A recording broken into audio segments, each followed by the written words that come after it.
This quick body weight leg workout not only will strengthen your legs, but will also bring mobility into them as well. Whether you're looking to have one leg day a week or looking for a second leg day with some variety, this one's for you. We're gonna start with glute bridges to begin, get those hips strengthened up, and also work some of the core as well. Posterior chain's first one to go. So we'll lay on our back, feet will be flat-ish, about hip width, maybe a little bit wider. You don't want your feet so close that you feel cramps, like you're supporting yourself on your legs, but not so far that you feel like it's hard to get off the ground. Somewhere in the middle. Hands will be on the floor. I like to tuck my shoulder blades under with my back flat. That way I'm pressing in through my shoulders, not my upper back. And then you're gonna dig your heels into the ground and pressing up to the ceiling. And we're gonna do everything for about a minute, minute and a half. If you were to count these, I would count up to about 20 to 25, but given I can't talk and count, we're timing it. As I'm doing this, I'm thinking knees out when I get to the top and tucking my hips underneath. So when I lift up, I'm thinking belly button down as I tuck my hips up to the ceiling. That way I'm not doing something like this. That can bring in some low back pain that we don't want. It's all about trying to get max glute engagement. You can add a band to this around your legs if you would like. It's gonna get you even more engagement. And you wanna do a slight pause at the top, coming down till that back just touches, and then back up. When I come down, I like to go a little bit slower, that way I can really focus on keeping that glute engagement. It'll help me make sure that I'm not losing it as I come down to the ground and just coming down because of gravity. Got about 25 more seconds. And again, I'm thinking dig my heels in. That's gonna make sure the posterior chain turns on even more. As we hit those glutes, the hamstrings, the erectors, and a couple of other muscles in there as well. About another 4 or 5.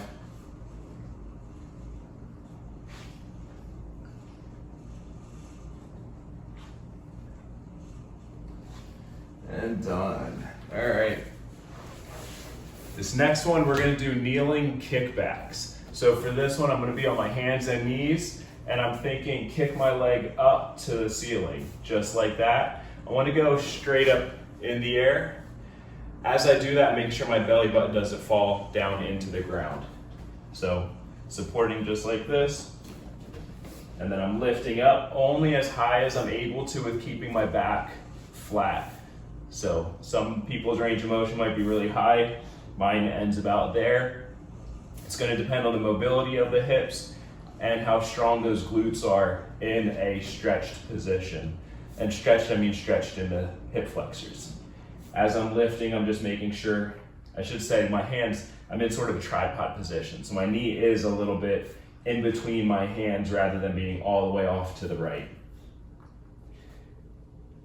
As I get to the top, doing a little extra squeeze to make sure I'm engaged. Thinking belly button facing all the way to the ground as I lift. And you might be able to see every now and again, I kind of pulse as I get towards the top. It's not because of me intentionally pulsing, it's more of the glute turning on more and more, and over time it'll start to smooth out. Got about 25 more seconds. So we're hitting the glutes twice in a row here. Gonna really get those glutes warmed up at the beginning of this workout. Big focus here is just make sure you're pushing tall through the shoulders so the shoulders or neck don't get any pain by sinking down. Don't be that person to sink the head down either. Work that neck. One more. Squeeze and slowly lower. So I'm gonna replace my right knee with my left knee, so it's sort of in the middle of my hands, balancing on my left leg, lifting straight up into the ceiling. Again, trying to make sure that core stays engaged. You might even notice that you're able to get a little bit more range the more you're in this, or the longer you're in this position, I should say.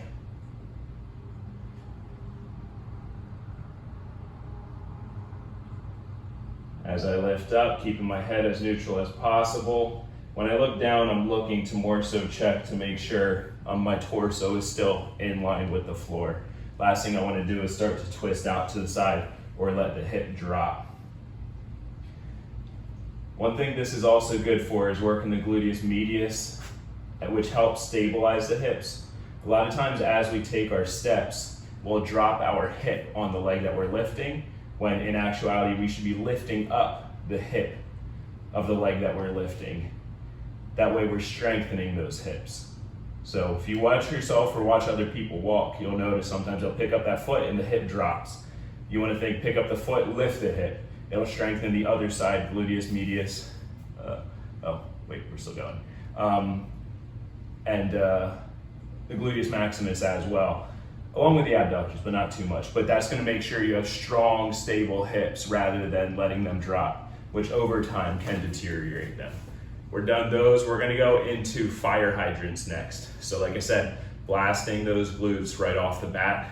This one's going to be the same position, except lifting the leg off to the side. Again, might have different ranges for different people. You can lift up and twist if you like. Different strokes for different folks. I like keeping the torso down so I can really get the tension built up in that hip on just the side that I'm working. Again, trying to think, keep the belly button facing towards the ground, torso as taut as possible, which means not sinking down like that. And I'm keeping the leg floating as I lift up. So I'm not coming down, resting, and then lifting up again. I want to keep the hip turned on. This is going to be one of those exercises, all of these so far are exercises that really work the mobility of the hip as well, since we're lifting into, we'll say extreme positions, meaning end of range of motion, and turning on those muscles as hard as we possibly can. About another 15 seconds.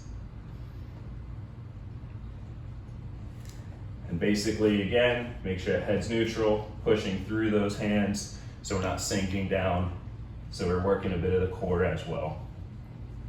And to the other side, replacing the knee, getting those hands stable. You can hold dumbbells too. If this is hard on your wrist, you can hold dumbbells under those hands. That way you're not kinking the wrist too much. Pushing up tall. And you can also take a little bit of a break in between if you need to. You can pause the video. About 30 seconds is all break you need, but it's also good to make sure those muscles are staying turned on as long as possible. Not only getting the most calorie burn, but also getting the most engagement as well. Make sure those hips are staying neutral. I just realized I was flaring my back just a little bit, so I had to flatten it out. While Kuma's over here doing his thing. Little butt cheek. Isn't that right, buddy?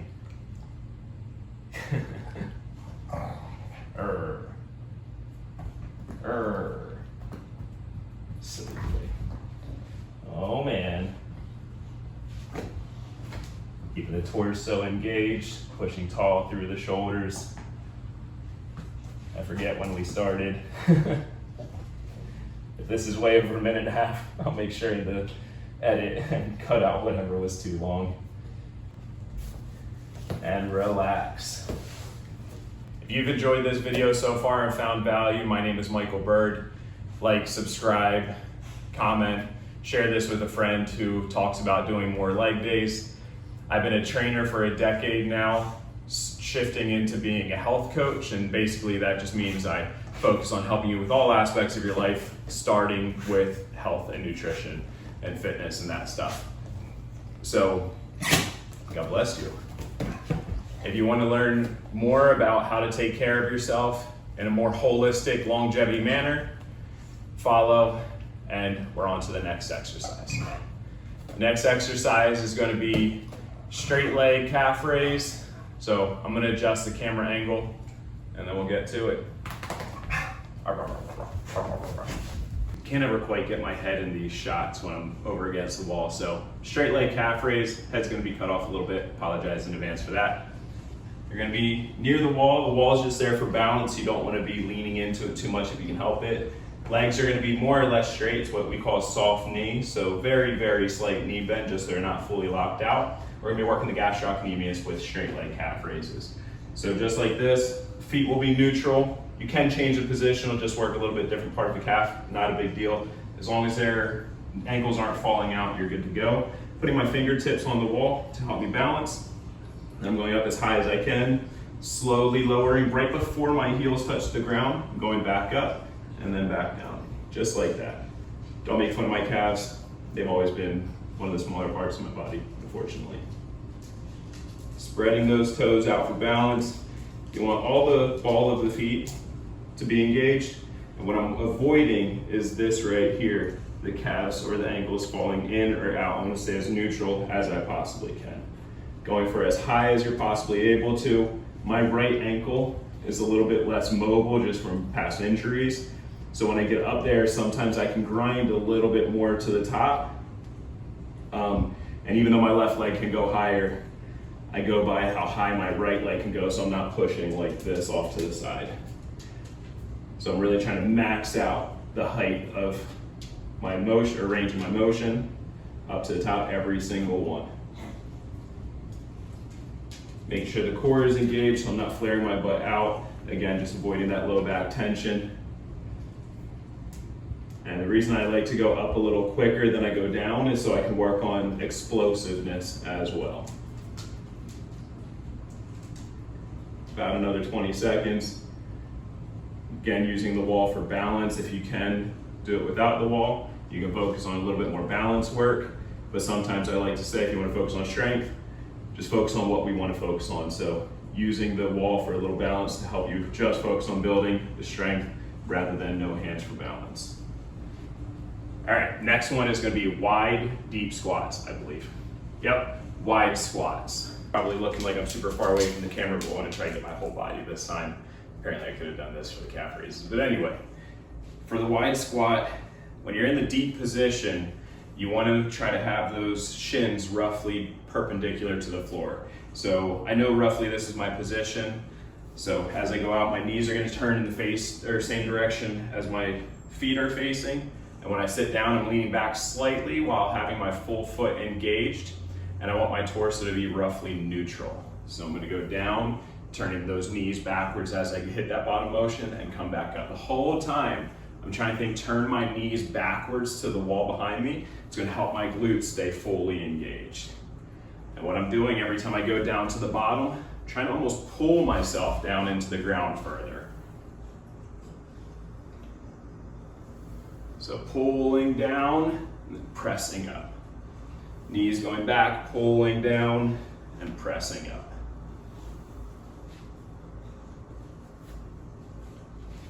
And if you have the time, I would say do this whole video, all of the sets, twice at least, if not 3 times.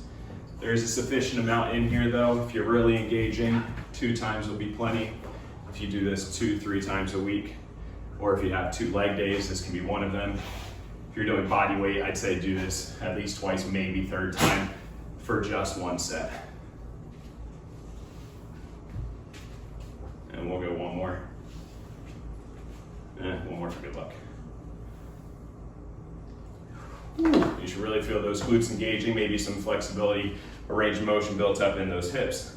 We're going single leg deadlift next. So all of this can be done weighted or with bands. If you want to do this weighted, you can hold a dumbbell or kettlebell in each hand or both hands. But we're going to go just body weight. I'm going to get my balance on my one leg, lift that back leg off the ground. And as I go down, I'm going to think lift my foot up. When my foot hits the max height, then I lean forward into it. And then I bring the shoulders up, let the leg follow. Usually what I see on this one is this right here. But that can start bringing low back pain because usually we'll start doing something funky. So you want to think, lift the leg up, feel that stretch in the hamstring, and then come back up. You can tap that ground every time you're in the upright position. This is one that I like to focus on balance when I can, so I don't put my foot down at the top point. Hands are behind me. I like to go palms down because it'll help me keep my shoulders back. So in a deadlift, common mistakes when we're talking regular deadlift is the shoulders will sink down, so you'll lose the lat engagement, and the back will either round or go into anterior pelvic tilt. If we're doing this properly, this can actually help translate into a better deadlift as well. Ooh, we're starting to lose that balance. I think we got about 30 more seconds. I'm trying to keep the full foot engaged, so the full line of the balls of your feet and the heel flat. Try to go down so I feel the hamstring stretch, squeezing the glute to come up. One way to think about squeezing the glute is as I'm coming up, then turn the knee out as I'm standing up. Having a soft knee with that bottom leg, the supporting leg, rather than locking it out totally. And then we'll go to the other side. I'll try to bring up things I didn't bring up for the first side.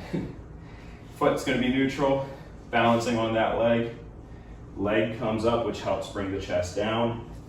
I want to keep the hips as square as possible to the floor and make my belly button face down to the ground as well. When I come up to the top, I'm doing ever so slight of a hip tuck. That's just going to help me get the glute fully engaged, bring my hips fully to neutral. Keeping my head in line.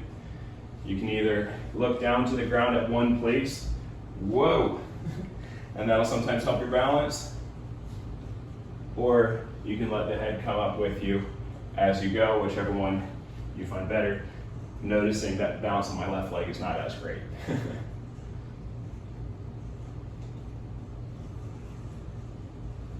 breathing as you go. If you really want to synchronize the breathing, breathe out on the way up, breathe in on the way down.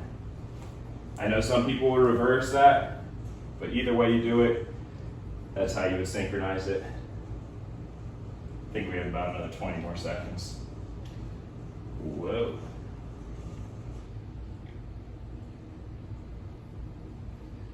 Just leaning forward, or I should say kicking that leg up, which will bring you down forward. Thinking turn the ground or twist the ground, so knee coming out as you stand up. And twisting the ground goes from the foot. Whoa! So it's almost like you're unscrewing something through your foot. Whew. If your legs aren't burning or at least feeling that engagement after that, you're doing it wrong. Rewatch the video, get those cues. All right, we're going bent leg calf raise next. So I'm gonna do this one facing the camera. We're gonna be, you can't do this against the wall just like we did the other ones. But for this one, you're gonna go legs bent, stand up tall, making sure the torso is in line. So you don't wanna be all the way up so the hips are like kind of pushed forward. You want to have the back flat. So when I say stand up tall, I just more mean neutral spine. I'm going to think twist the ground, so knees turning out, and I'm going up and down with those calves. And clearly my soleus, the neuromuscular connection, is a little less strong on these compared to my gastrocnemius, because I'm very shaky going down, which is basically those neuromuscular pathways. It's not as smooth. So my body's effectively saying, hey, we haven't seen this position as much as the other things that we have done, which is true.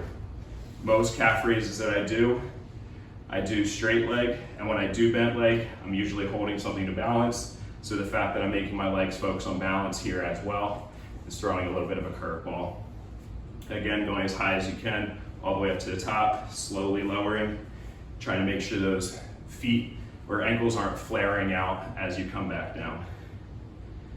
What are you doing, puppy? Good boy.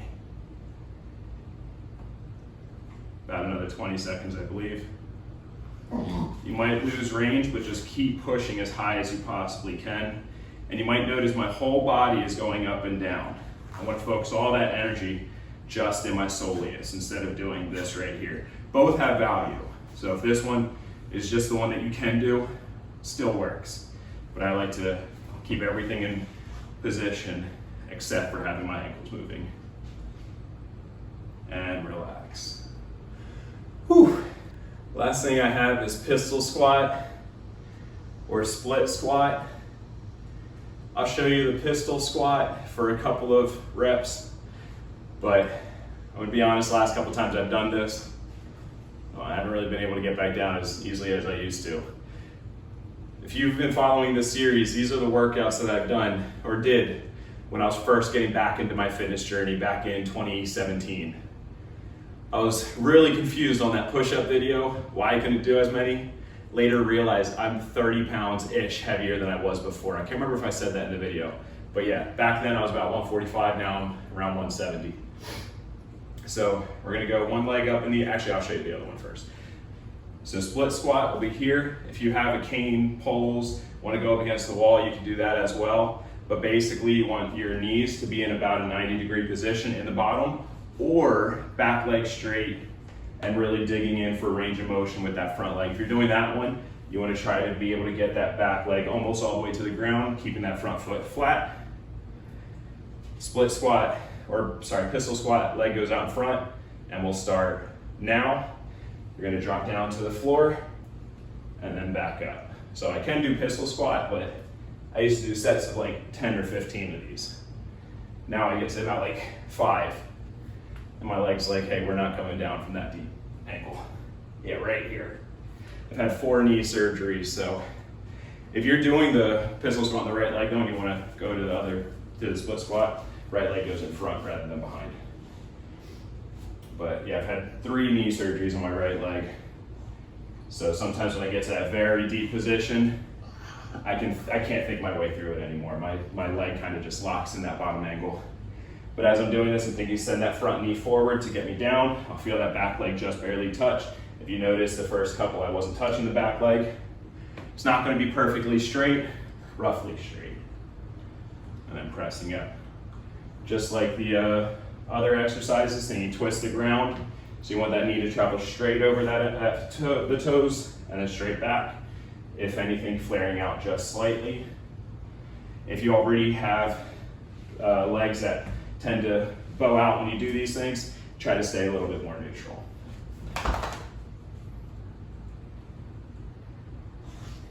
And I think we actually, no, yeah, I think we have about 10 more seconds.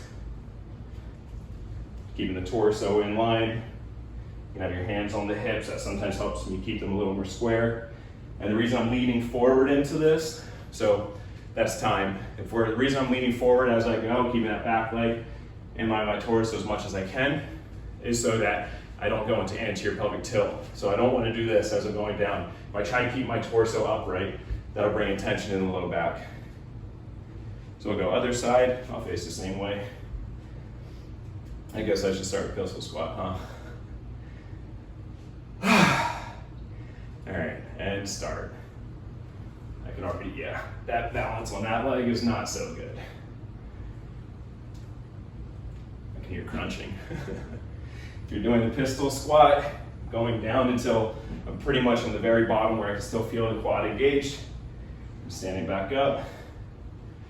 Split squat, knee straight over the toe and dipping down, trying to find a good distance with my legs of where I'm able to get down, the knee just barely touches, and I'm able to lean forward into it with my front foot staying flat. That back leg, if it bends a little bit, it's all right.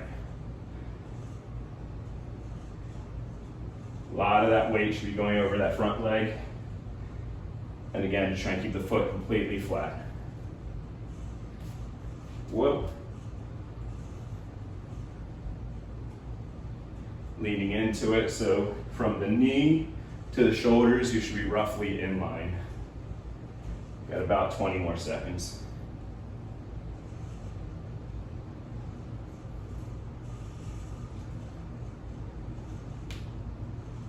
About another 3 to 4. I don't know what that was. And one more for good luck. All right. If you do that twice, you're definitely going to feel it. This is a good way to add a couple leg days in, or a second leg day where you're changing up the variety if you're doing fully weighted for the first leg day. If you're looking for some stretches or mobility for your leg, check out stretches here or mobility over here. On to the next video.